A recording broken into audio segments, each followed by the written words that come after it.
Hola, muy buenas tardes a todos los que se están conectando para escuchar su programa Entre la Razón y el Corazón. Mi nombre es Alicia Castillo.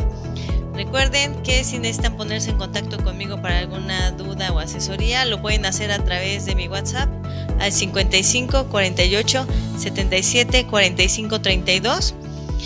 Y gracias a los que ya están conectados a través de las diferentes plataformas digitales que conforman Radio Oro Morelia, y a quienes nos siguen por el 99.9 FM. Y pues bueno, antes de comenzar de lleno, digamos, con el contenido del programa, quiero eh, pues agradecer a las personas que estuvieron acompañando a la familia de la señora Carmelita en la misa y también en su entierro, y a quienes también se conectaron y a través de la distancia estuvieron haciendo oración por ella. Y pues recordarles que van a comenzar sus rosarios de forma presencial en el domicilio Josefa Ortiz de Domínguez número 94 a las 7 de la tarde. Y también van a estar transmitidos por la página de Facebook para quien desee acompañar en oración a la familia en estos siguientes 9 días. Es muy importante pues para ellos sentirse acompañados y escuchados, y con estos mensajes de aliento que les han enviado muy afectuosos y cariñosos. Y pues bueno, agradecerles por esos detalles. También pues seguimos recordándoles, o bueno, yo les sigo recordando que es importante volver un hábito el agradecimiento. Y por acá tengo una lista que me compartieron de alguien qué es lo que agradece el día de hoy. Ahorita se los leo. Dice: yo agradezco por tener salud, por tener un hogar, agradezco tener trabajo, agradezco poder descansar, agradezco poder comer la comida que me gusta, poder escuchar lo que me gusta, agradezco ver a mi familia y saber y aprender nuevas cosas. Eso es lo que esta personita nos comparte que agradece el día de hoy. Y pues igual la reflexión para todos los demás: ¿qué agradecemos el día de hoy? Al menos pensar 3 cosas. Recuerden que aunque estemos pasando por momentos duros y difíciles, habrá siempre algo que agradecer. Y es importante mantenernos en esa perspectiva o en esa actitud, pues para hacernos de alguna manera más llevadero los momentos pesados de la vida. También les recuerdo que la semana pasada, no es cierto, la semana pasada no, antier, se me hizo mucho, les propuse hacer una cadena de favores. Esta cadena de favores, recuerden que no es que tengamos que hacer un gran sacrificio o tengamos que estar quitándonos nosotros algo para dárselo a alguien más, no necesariamente. A veces es un gesto, a veces es una escucha, a veces es solo una sonrisa. Pero la idea es que podamos ir generando esta red de bondad y poder tomar esta iniciativa. Vamos a observar un poquito a quienes están a nuestro alrededor y a quienes o con quienes podríamos tener un gesto amable el día de hoy. Ahí también se lo sigo dejando de tarea, de ejercicio. Y pues quisiera que, como les comento, esto se volviera como un hábito, el agradecer y también el tener un gesto amable o bondadoso con alguien más. Pues bueno, vamos a continuar hablando sobre los tipos de violencia que comenzamos a hablar el día de antier, y sobre todo como las consecuencias que puede haber a raíz de vivir esas violencias de forma prolongada, de forma repetida, pues va a originar cambios en el cerebro. Por ejemplo, en los niños y adolescentes que viven en ambientes violentos, se afecta su desarrollo, es decir, que se afecta su cerebro en la estructura. No se va a desarrollar de la misma manera que alguien que no vive violencia. De hecho, se han observado por medio de resonancias magnéticas el efecto que tiene el estrés acumulado de vivir en un ambiente violento pues sí, en niños, en comparación con otros que no lo han vivido. Y obviamente que hay diferencias significativas en la estructura cerebral. Como les comento, va a afectar el desarrollo no solamente físico o del cerebro, sino también va a afectar emocionalmente y pues cuando el niño tenga que relacionarse en un entorno escolar o laboral, incluso más adelante de pareja, pues todas estas vivencias lo habrán marcado y tendrá consecuencias de manera negativa. Entonces, por eso es bien importante prevención, la prevención y el que nosotros conozcamos de qué van todo este tipo de violencias, porque como les comentaba el día lunes, muchas son de tipo psicológico que no tienen una forma tal cual tangible de comprobarse y es por eso pues la peligrosidad, porque hay personas que te destruyen eh, todo tu sistema de creencias, te destruyen todo tu autoestima, a veces sin tocarte un cabello, simplemente con las palabras. Entonces, bueno, una de las consecuencias también que tenemos es la disonancia cognitiva, que esta se da cuando existen dos ideas que son opuestas, pero que tienen que de alguna manera sobrevivir en tu cabeza.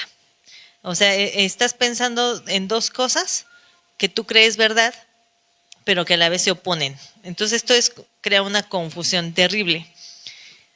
Por ejemplo, el pensar, mi pareja me ama. Esa sería una idea. La otra idea sería, mi pareja me ofende, me golpea. Son dos ideas que pueden para mí ser ciertas, pero ¿cómo las empato en mi cerebro? ¿Cómo hago que subsistan? Porque o me quiere o no me quiere y me lo demuestra a través de humillaciones y violencia. Entonces aquí lo que empieza a ocurrir es que hay un reacomodo en el sistema de creencias de la persona que está siendo violentada, en la cual va a tener que ceder o va a tener que justificar el por qué estas dos ideas están a la vez en su cabeza. Y normalmente, pues la explicación va a ser, bueno, mi pareja me ama, pero cuando me golpea y me humilla es porque yo tengo la culpa, yo lo provoqué. Y es entonces donde empieza a haber esta falsa realidad, donde se empieza a alterar la realidad de la víctima y de tanto estarse repitiendo en su mente este tipo de pensamientos justificando la violencia, llega un momento en el que se las cree de verdad. Y entonces esto va haciendo que vaya generando una codependencia o dependencia hacia el agresor. Son términos que sí me gustaría como ir más o menos puntualizando. Obviamente son muy profundos y les recuerdo que esto tiene solamente fines de información, educativos, y que nunca va a reemplazar como tal una consulta de manera profesional con algún especialista. Entonces, es mera psicoeducación lo que estoy mencionando aquí y si ustedes se ubican en alguna de ellas, pues por favor busquen ayuda. La siguiente, que es la indefensión aprendida, tiene que ver con un experimento que hizo un psicólogo en 1967 llamado Seligman, en donde experimentó con perritos. Él los tenía digamos como encerrados en una jaula y él administró choques eléctricos de manera repetida. Lo hizo en 3 fases. En estas 3 fases, en la primera, pues ellos no podían escapar ni evitar el shock de ninguna manera. Por más que hacían de ladrar, de golpear, de intentar salir, de escaparse, no había manera. Entonces, en esta primera fase se le llama de condicionamiento, porque es ahí donde ellos están aprendiendo que no importa lo que hagan, no importa cuánto ladren, no importa cuánto lloren o cuánto se golpeen sobre las jaulas, no hay escapatoria. Es ahí donde se condiciona y se instala esta nueva creencia, donde pues ya no hay nada que yo pueda hacer para evitar el dolor. En la segunda fase, pues obviamente sin que los perritos pues de alguna manera se lo puedan cuestionar, son colocados en una caja con una puerta que se podía abrir para escapar del estímulo doloroso, en este caso el shock. Sin embargo, los perros no intentaron escapar, aunque podían hacerlo. ¿Por qué? Pues porque ya se había instaurado esta creencia de que no hay manera de que yo pueda evitar el dolor. Y en la fase 3, que se le llama la nueva prueba, los perros fueron colocados en la misma caja, pero esta vez se les dio la oportunidad de escapar del estímulo doloroso. A pesar de que podían escapar, los perros no lo hicieron. Volvemos a lo mismo, ya se había instaurado la creencia de que no importa cuánto chille, cuánto me golpees contra las rejas o cuánto pues intente escapar, no lo voy a lograr. Y esta explicación después pues se transpola, digamos, como a ciertas conductas que pueden explicarse en los seres humanos.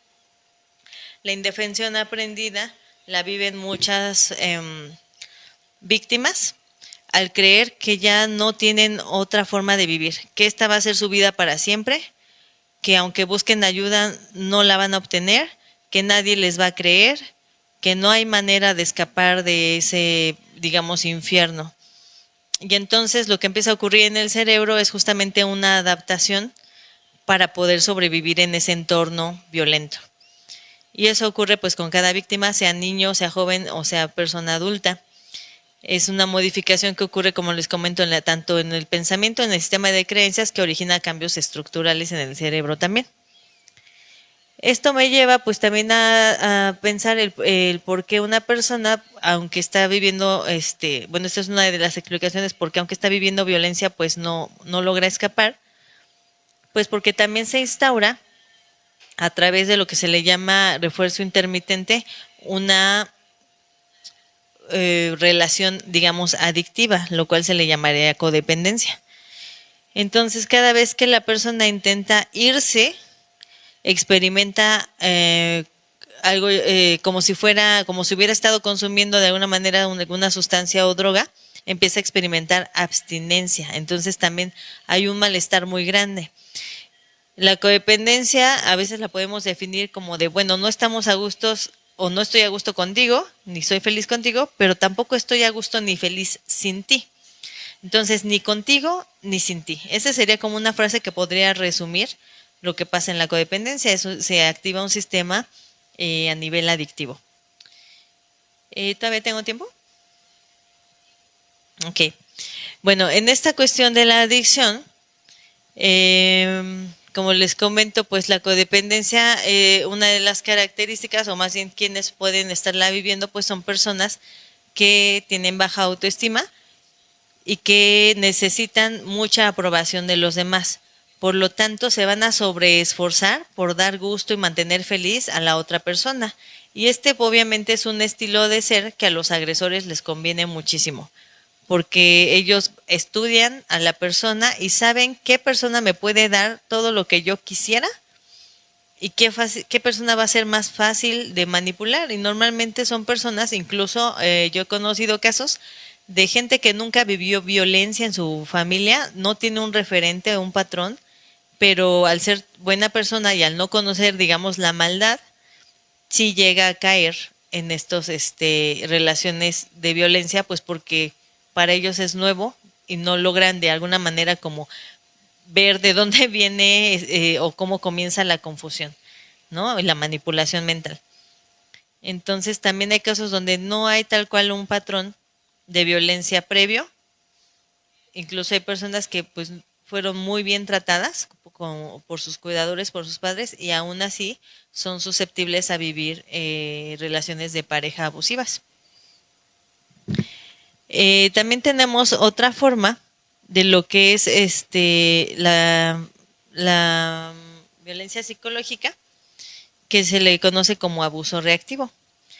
El abuso reactivo lo utiliza la persona que es el agresor o manipulador, de tal manera que empieza a provocar en la víctima o en la persona, empieza como a picar, digamos, ¿no? Como un cuchillito de palo que empieza ya a molestar, a molestar, a molestar. Y el objetivo es provocar un enojo o una reacción exagerada en la otra persona para después acusarla sobre el por qué, ves, tengo razón, la que estás mal eres tú, la que sobrereacciona eres tú, la que estás loca eres tú, la que no escucha eres tú, porque ves, yo no te estoy haciendo nada, ¿no?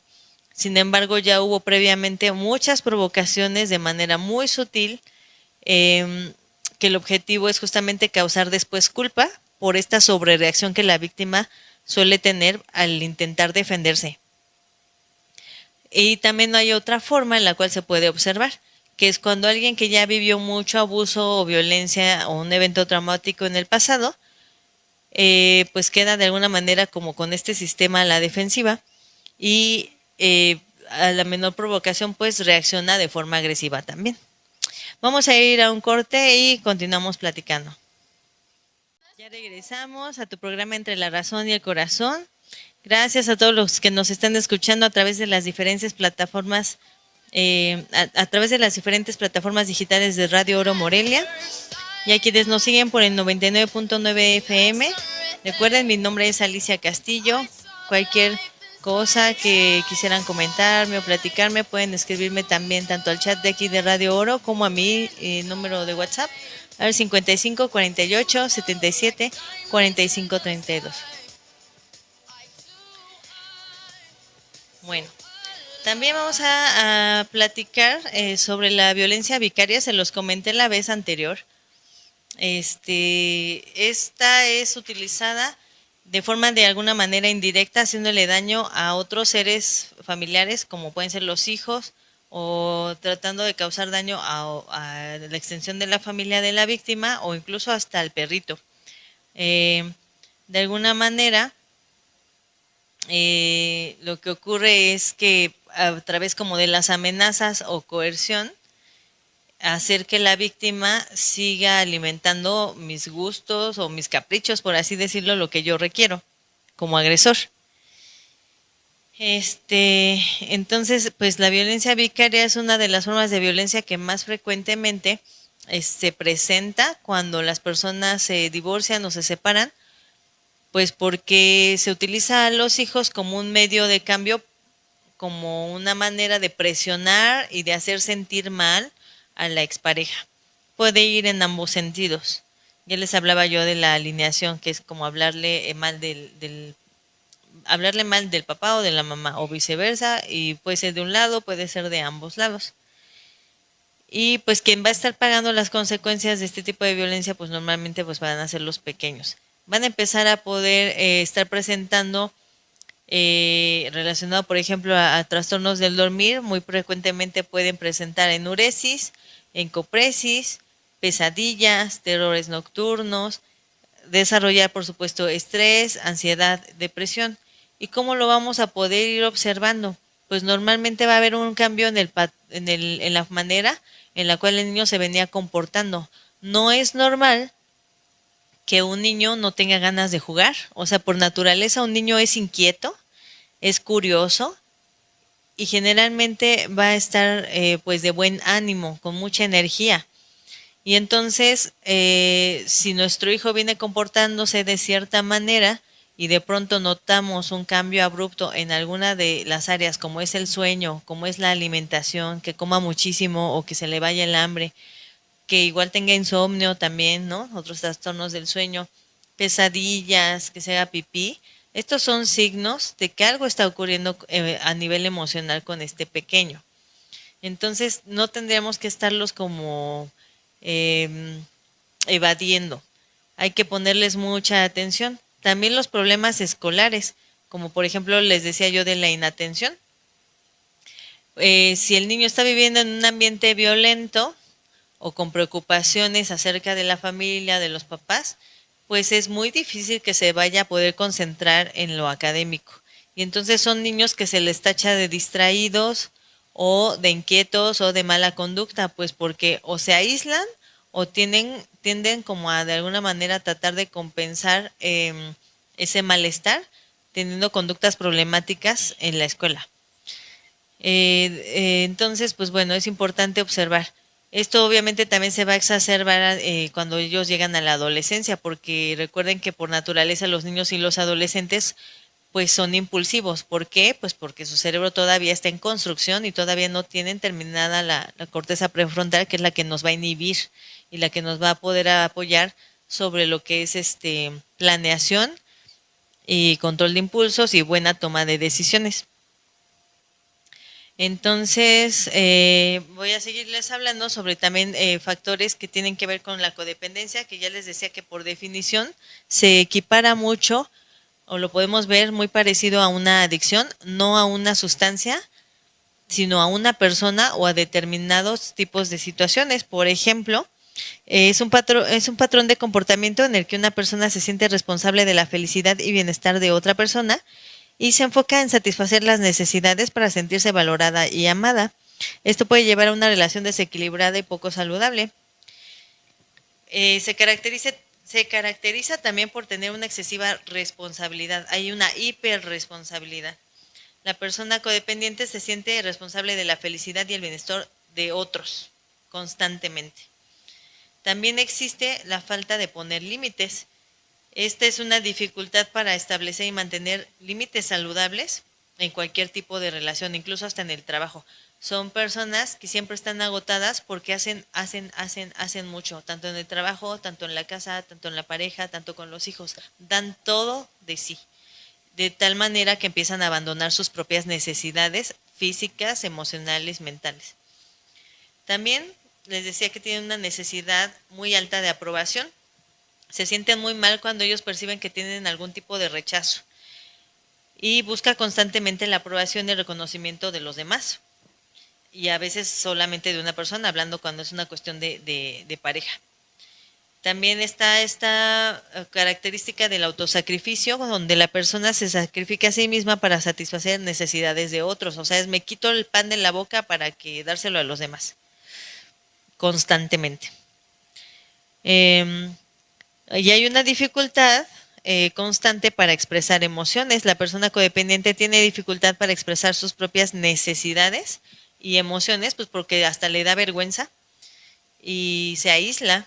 Normalmente vive con emociones de mucha tristeza y a la vez enojo por sentir que no tiene de vuelta todo eso que esa persona hace por los demás, como que no hay una reciprocidad. Y entonces, aunque lo da de corazón, por así decirlo, para intentar obtener reconocimiento después y eso de alguna manera satisfacer un poco su parte emocional, cuando no recibe ese reconocimiento, pues empieza a tener mucho enojo, frustración y resentimiento. Entonces, pues es un ciclo ahí bien esclavizante. Pues bueno, tenemos obviamente los tipos de codependencia, que es la emocional, donde les digo que es satisfacer las necesidades emocionales de otros. La financiera, donde está dando todos sus recursos a los demás. La física, donde se enfoca también en satisfacer todas las necesidades de tipo físico de la pareja o de los hijos. En este caso es lo más frecuente. Pero también en relaciones de codependencia me ha tocado ver incluso hasta de jefe con empleado. Un abuso ahí constante. Y pues bueno, consecuencias, agotamiento emocional, se siente todo el tiempo, como les decía, muy cansada, sin energía, hay resentimiento, incluso hay una pérdida de identidad por esta baja autoestima que normalmente tuvo y que se va a mantener a lo largo de su vida si es que no obtiene tratamiento. Y entonces pierde su sentido de identidad y de propósito, es decir, esa persona se valida y se identifica normalmente como alguien salvador de otros. Entonces se les nombra como el complejo de salvadores. Y pues normalmente sus relaciones de familia, de amistad, de trabajo, pues van a ser muy poco saludables, lo cual en algún momento va a deteriorar también su salud física, pues porque ocurre este abandono de su persona, en la cual pues ustedes pueden observar a personas que no, incluso no, en su alineo personal, pues ya no se arreglan tanto, no se bañan, no se compran ropa, eh, no hacen algo como por verse mejor de alguna manera, ¿no? Incluso a nivel higiénico.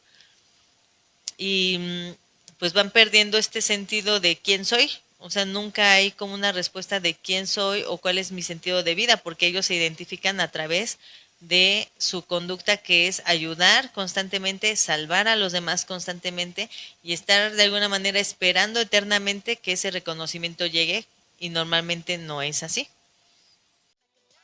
Bueno, ya estamos de regreso aquí en el programa Entre la Razón y el Corazón. Mi nombre es Alicia Castillo.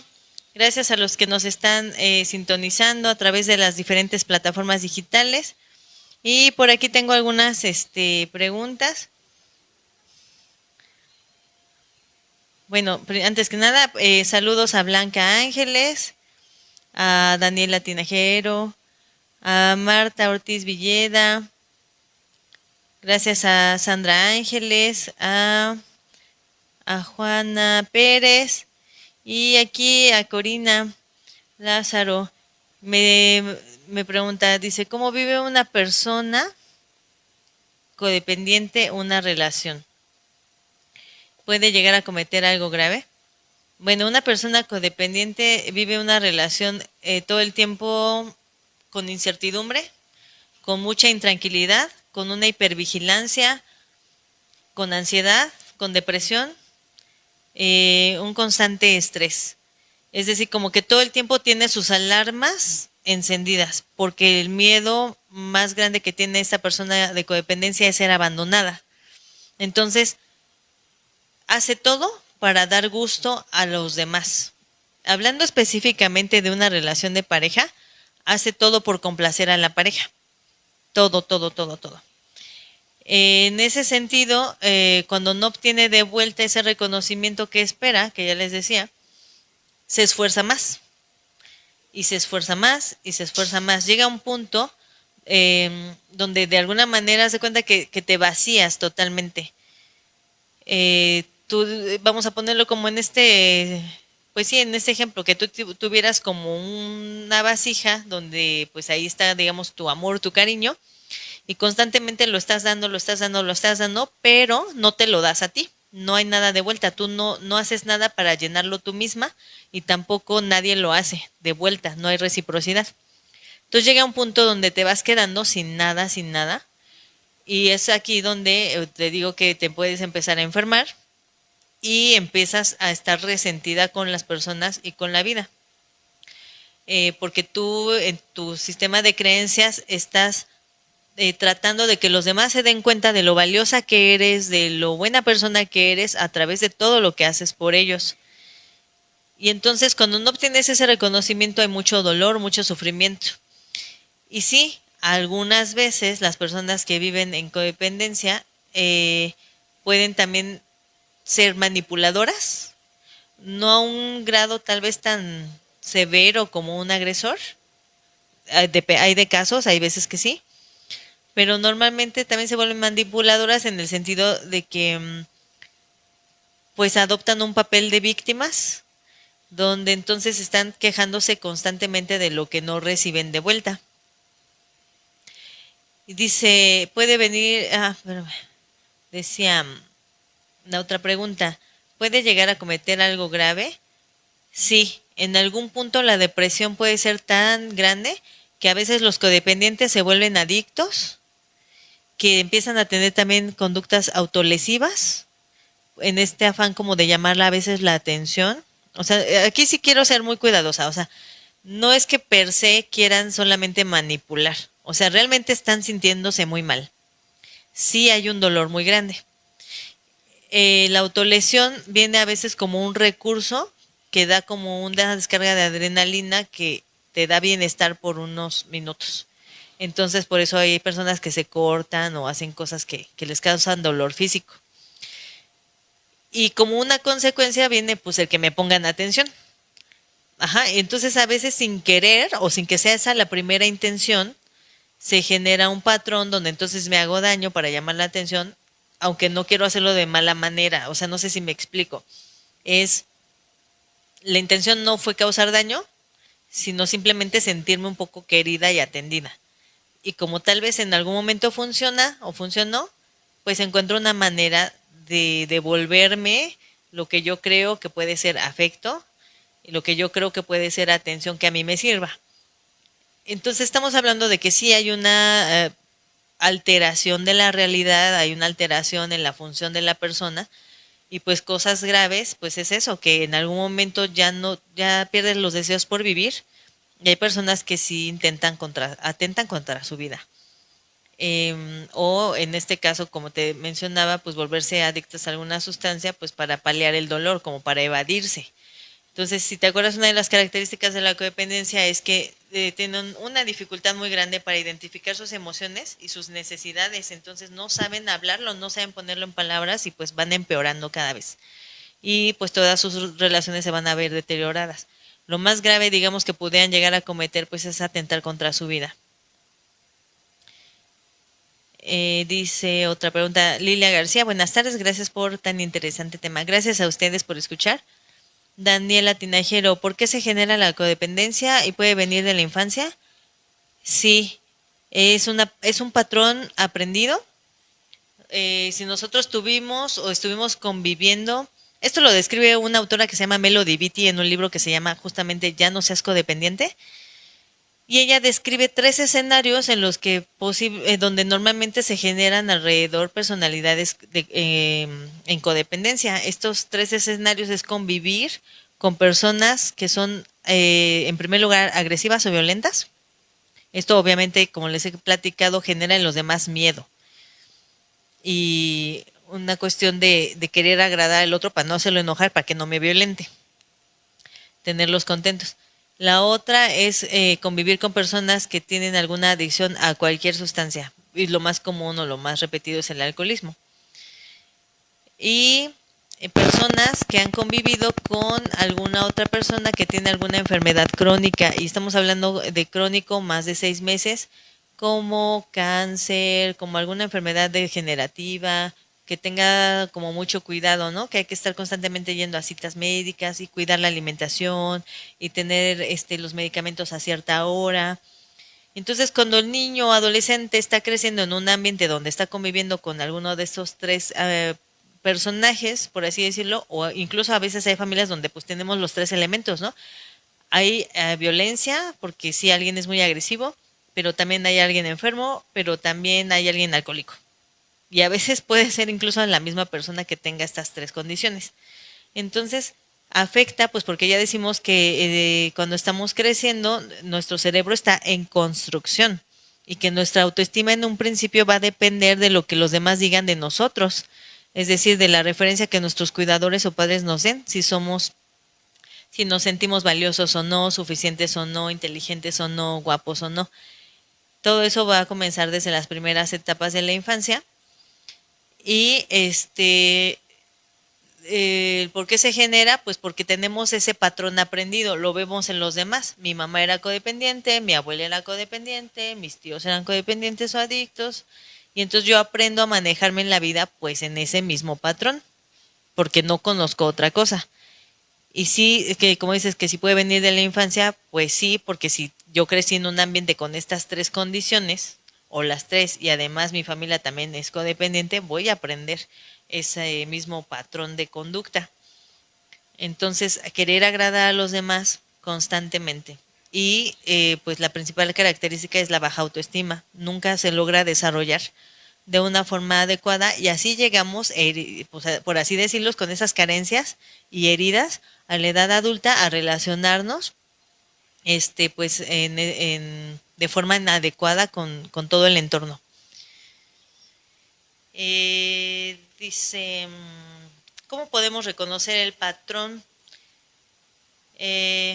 Pues bueno, ¿cómo te sientes cuando estás en una relación codependiente? Pues normalmente, como te digo, vas a estar ansiosa, te vas a estar sintiendo culpable constantemente y también con un alto sentido de responsabilidad.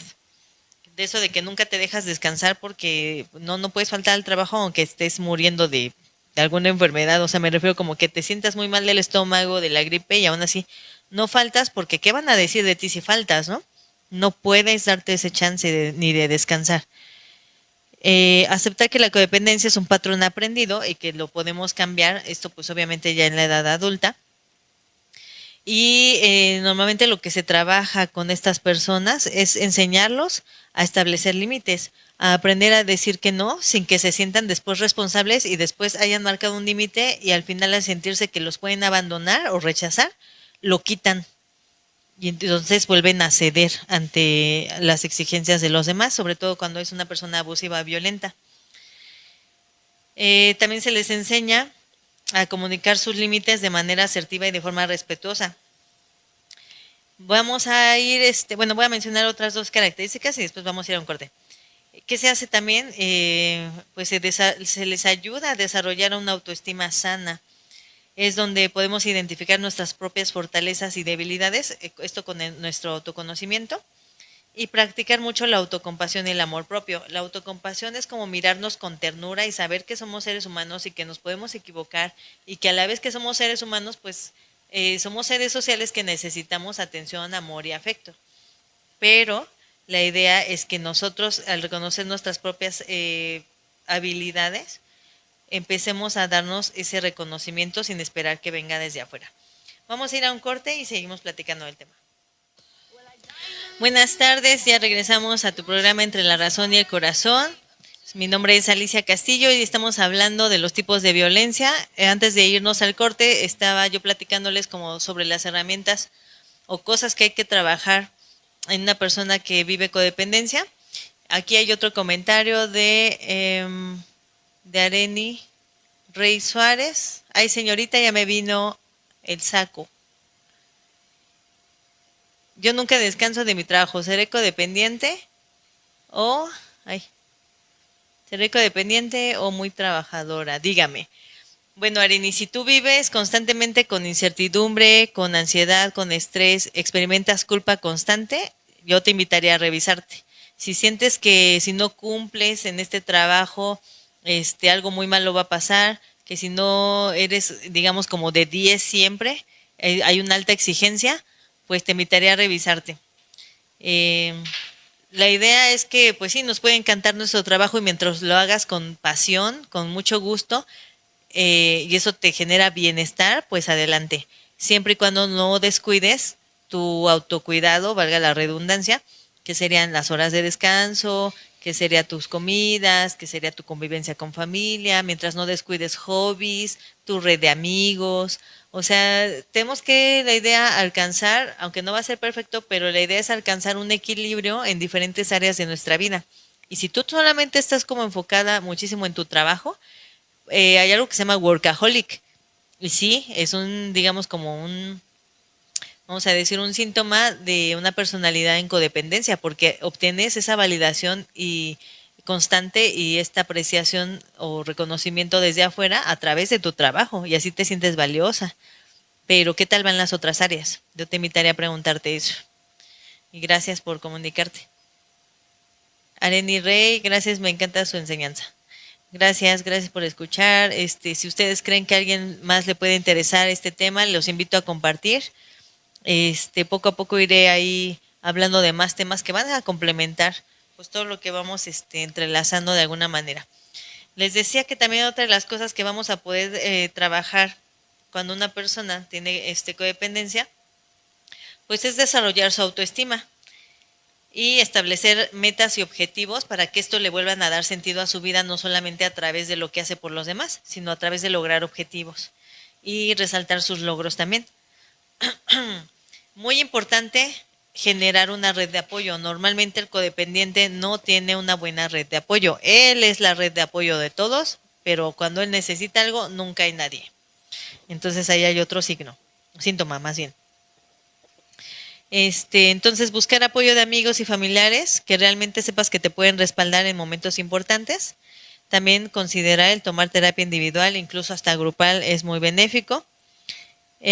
Unirse a grupos de apoyo para personas con codependencia. Por ejemplo, es muy sabido que hay un grupo que se llama Al-Anon, que es como una extensión de los 12 pasos de Alcohólicos Anónimos, que también ha ayudado en su sistema a muchas personas a identificar estos patrones de codependencia.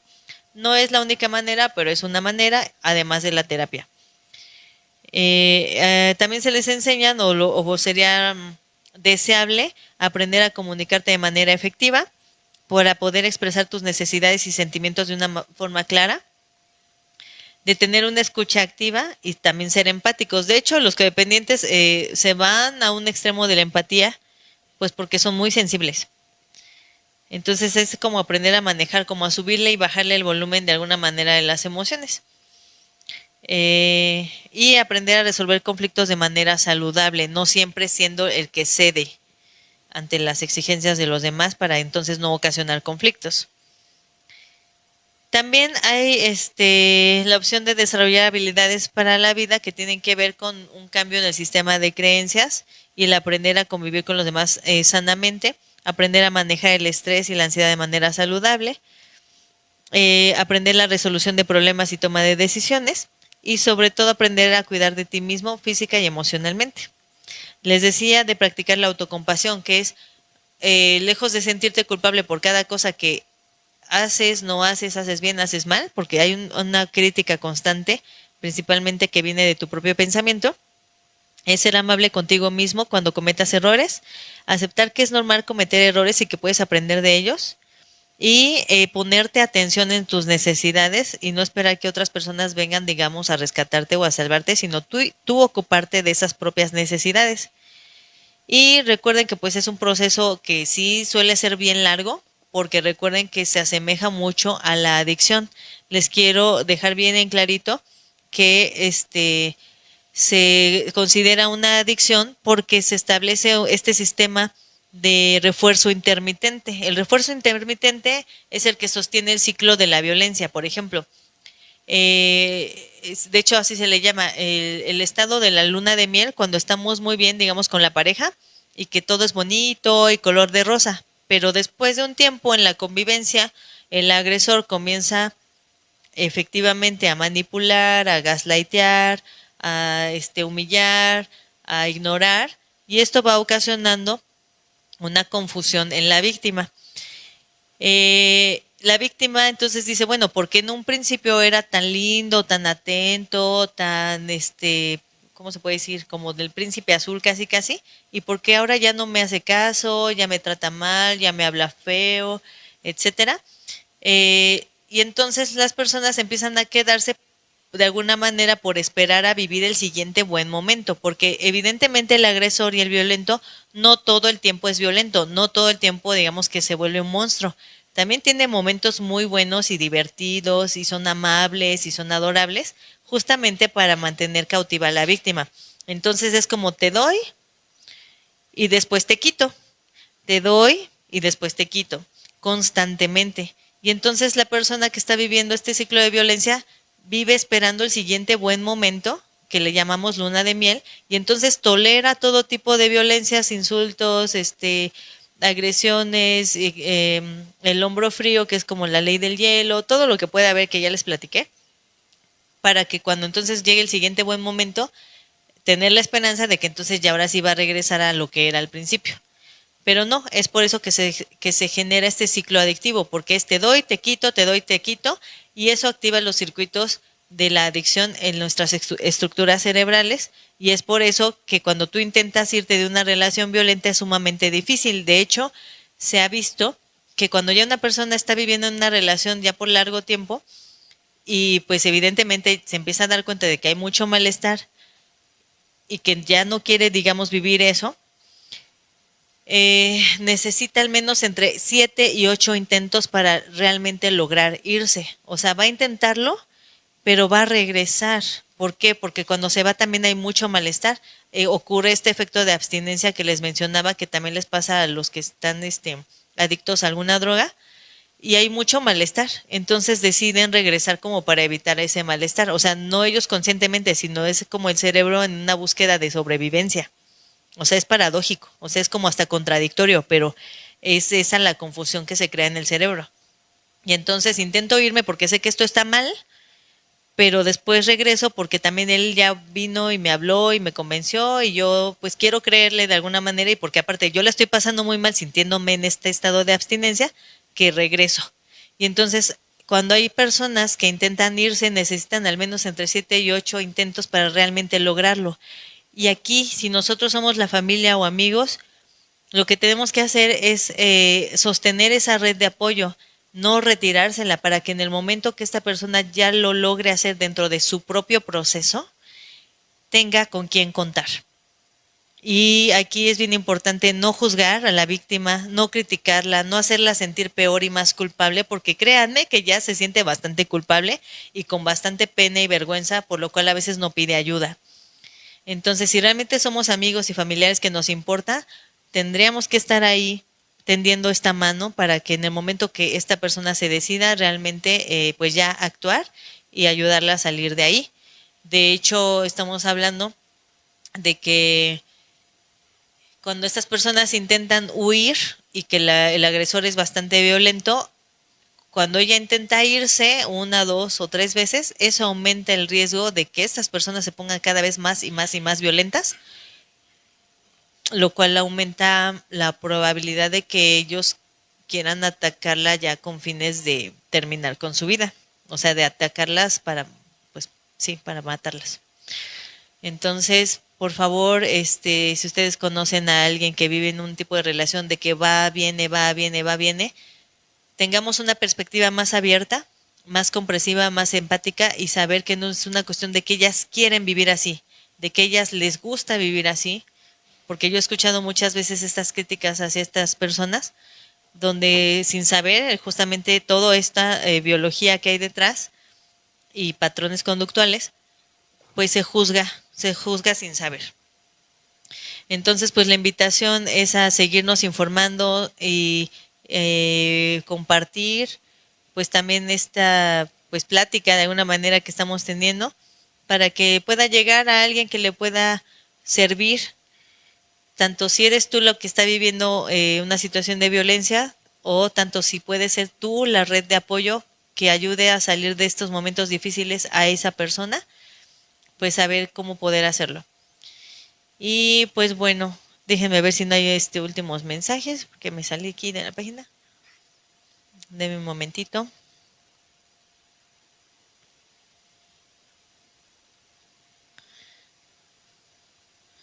Déjenme ver. En los próximos programas pues voy a ir abordando temas también que tienen que ver con habilidades para la vida y otros temas también pues de tipo emocional que nosotros solemos ver en consultorio. Ay, ay, ay. Perdón por la tardanza.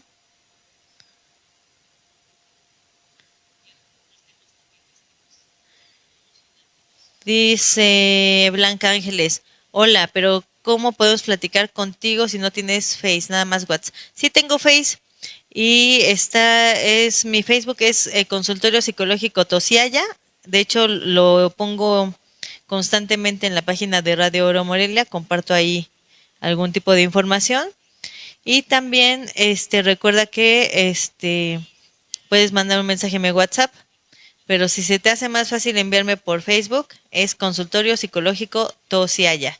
Al rato voy a poner otra vez el link para que ahí me puedas escribir directamente. Y pues gracias a todos los que nos escucharon el día de hoy. Gracias por sus preguntas, esto nutre muchísimo el programa y les agradezco mucho su tiempo. Pues ya estamos terminando, nos estaríamos escuchando ya el día de mañana, si todo sale bien, a las 4 de la tarde.